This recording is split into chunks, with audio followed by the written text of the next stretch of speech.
네, 안녕하세요. 사과책방에서 65번째로 진행하고자 하는 책은 바로 이 갈 곳이 없는 남자, 시간이 없는 여자라는 책입니다. 제가 일전에 타임푸어라는 책을 읽은 적이 있어요. 타임푸어의 저자 브리짓 쉴트는 미국 사람이며 워싱턴 포스트지 신문지의 기자입니다. 브리짓은 굳이 여성이 아니라 좀 더 넓은 범주인 현대인들은 시간이 없다는 사실에 초점을 맞췄습니다. 미국은 선진국 가운데 유일하게 노동자에게 유급 휴가를 보장해주지 않는다는 사실과 여자들의 할 일 목록이 항상 가득 차 있다는 점은 이번에 제가 읽은 갈 곳이 없는 남자, 시간이 없는 여자 안의 내용과 겹칩니다. 반면에 해당 책의 저자는 일본 사람이에요. 책의 저자 미니 시타 기류는 사회학자이자 시인이라고 합니다. 책은 총 8장으로 구성되어 있으며 책의 분량은 240여 페이지가량 됩니다. 비록 일본의 경우를 서술하지만 일본 대신 한국어로 단어를 바꿔도 저는 크게 어색함을 느끼지 않았어요. 책에 대해서 이제 좀 끄적여볼까요? 현대 사회에는 거대한 시공간의 뒤틀림이 존재합니다. 많은 남편과 아내가 생일을 함께해도 생활은 함께하지 않아요. 남편이 돈을 벌고 아내가 가사와 육아를 맡는 성별 분업이 부부가 생활하는 시간과 공간을 분리시키고 있는 것입니다. 저자와 저자의 남편은 맞벌이 부부로 둘 다 대학 교수입니다. 평범한 셀러리맨처럼 생활하지 못하므로 착실하게 가정을 꾸리고 있는 사람으로는 보이지 않을 것이라고 해요. 기본적으로 가족 단위의 적합한 주택지는 그곳에 어울리지 않는 인간을 은근슬쩍 배제하는 공간입니다. 따라서 독신자, 특히 중년 독신 남성에게는 지극히 불편한 공간이 됩니다. 주택지는 가정을 지키는 주부, 즉 여성과 아이를 위한 장소로 여겨지는 반면에 도심지는 일하는 피고용자, 즉 남성을 위한 장소로 여겨지기 때문이에요. 도시에 사는 남녀를 대상으로 하루 이동 거리를 비교하면 남성은 여성의 3배 가까운 이동 시간을 통근에 쓰고 있습니다. 평일 낮의 부부는 생활을 영위하는 시공간이 완전히 다른 셈이에요.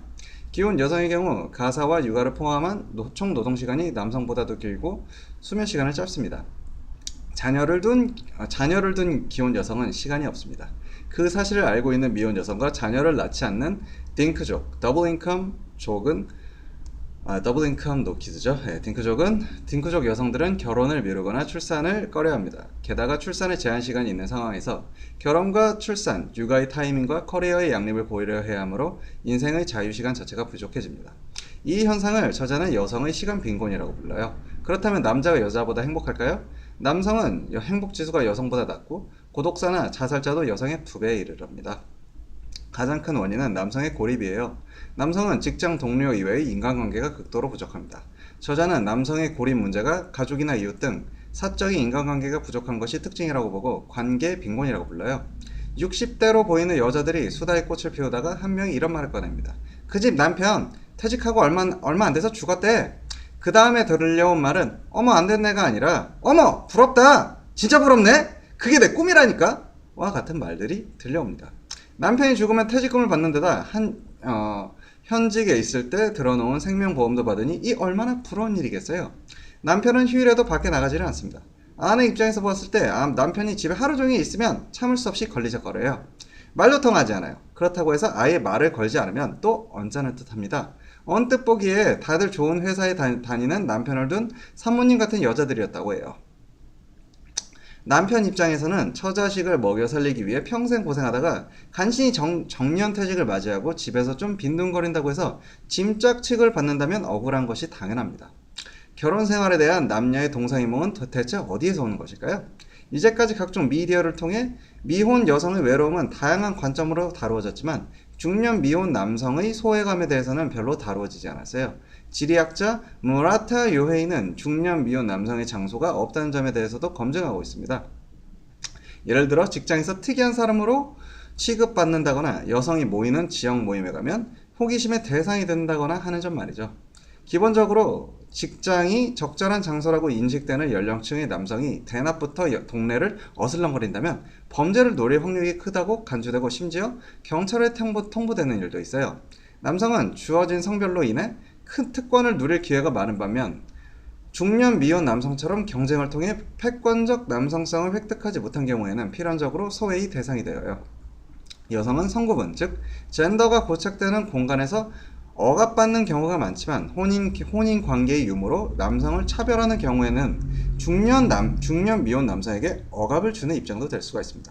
패권적 남성성이랑 사회학자 R.W. 코넬이 만들어낸 용어로 그 사회에서 주류로 여겨지는 남성성을 의미합니다.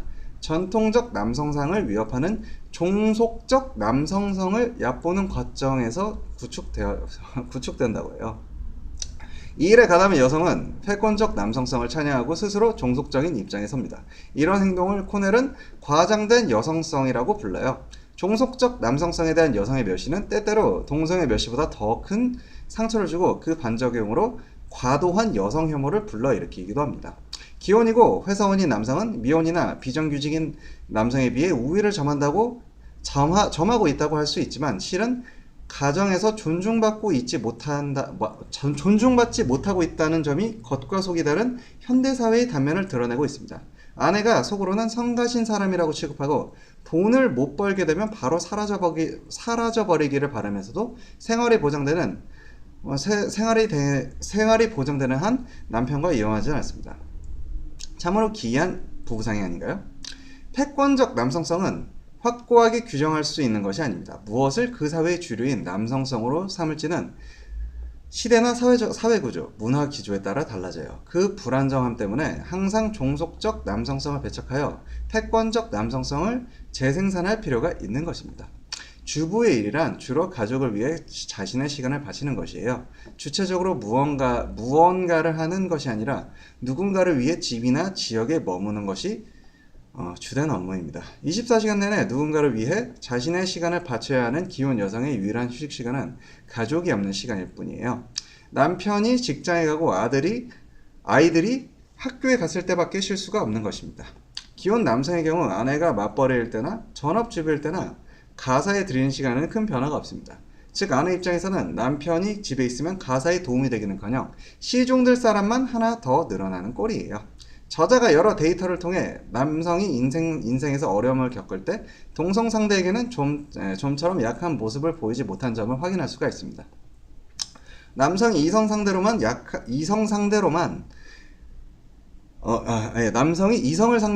약한 모습을 보일 수 있게 된 원인은 사회에서 실제적이든 잠재적이든 경쟁 대상이 될 수 있는 동성에 대한 긴장도가 높기 때문이라고 여겨져요.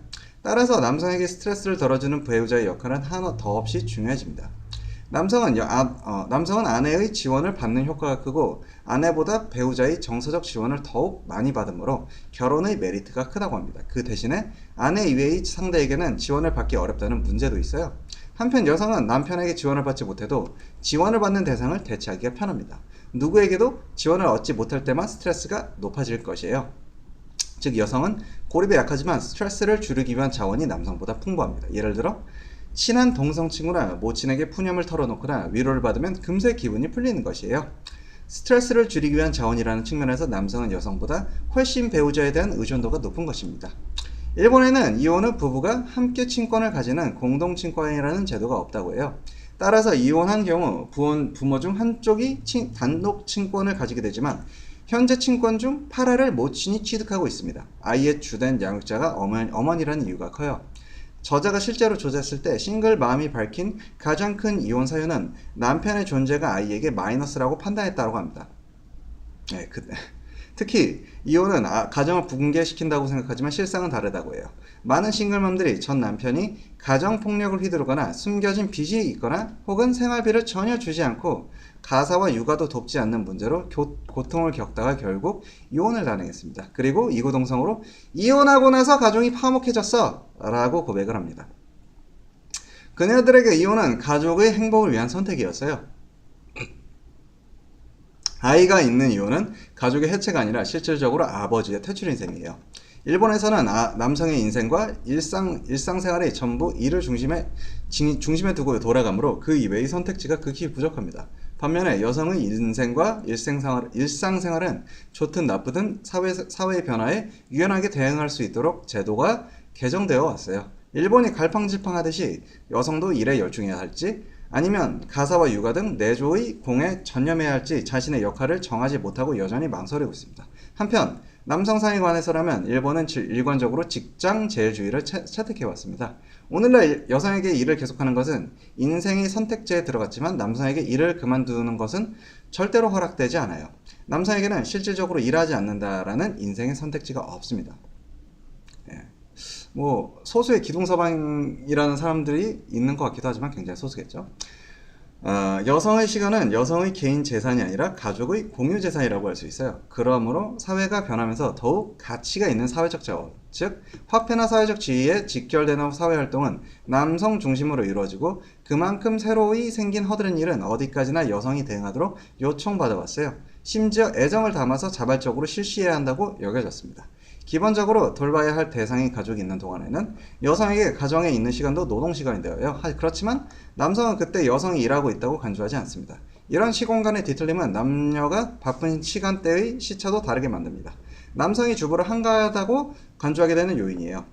일본 여성은 취업률이 다른 선진국에 비해 낮고 유상 노동 시간도 길지 않습니다. 그렇지만 유상 노동과 무상 노동의 시간을 합산하면 총 노동 시간은 장시간 노동으로 주목받는 일본 남성보다도 길어집니다. 게다가 궁극의 휴식 시간인 수면 시간마저 남성보다 짧아요. 다른 선진국에서 남성보다 여성의 수면 시간이 짧은 경우는 드뭅니다. 즉 셀러리맨이 한낮에 레스토랑이나 카페에 있는 주부를 차가운 눈으로 보는 것은 낮에 일하는 노동자가 하루 종일 일하는 노동자의 짧은 휴식 시간을 보고 한가하다고 비우는 어이없는 상황인 것이라고 하네요. 남편을 돌보고 부부 두 사람 분량의 가사를 맡아야 하는 상황에서 유일하게 가사 시간의 총량을 단축시키는 확실한 방법은 아이를 두지 않는 것이에요. 최근의 저출산의 현상에는 더 이상 가사 시간을 늘리는 것은 불가능하다는 여성의 목소리 없이는 비명이 담겨져 있는지도 모릅니다. 남성과 여성이라는 성차가 개개인의 개성보다 중시되는 사회에서는 종래의 성 역할에 적응하는 것 이외에는 선택지가 부족합니다. 이렇게 일정한 성 역할에 충실하기 위해서는 사회가 안정되어 있어야 하지만 사회 구조의 변화로 그 안정은 이미 무너지고 있습니다. 일본이 안고 있는 문제는 안정이 이미 무너지고 있는데도 균질성을 지향하는 것이에요. 오히려 안정이 사라진 이유가 개개인이 종래의 규범에 따른 삶의 방식을 취하지 않기 때문이라고 원인과 결과를 혼동하는 경우마저 생기고 있어요. 불안정한 시대로 들어설 때 인간은 도전에 나서기보다 오히려 답습에 기우는 경향이 있습니다. 그렇지만 시계 바늘은 되감을 수 없습니다. 설령 이전의 규범과 라이프 스타일을 되찾더라도 이전과 같은 안정이 손에 들어온다는 보장은 없습니다. 자, 이렇게 해서 사과책방 65번째 갈 곳이 없는 남자, 시간이 없는 여자 편을 여기서 마치도록 하겠습니다. 시청해주시고 청취해주신 여러분 대단히 감사합니다.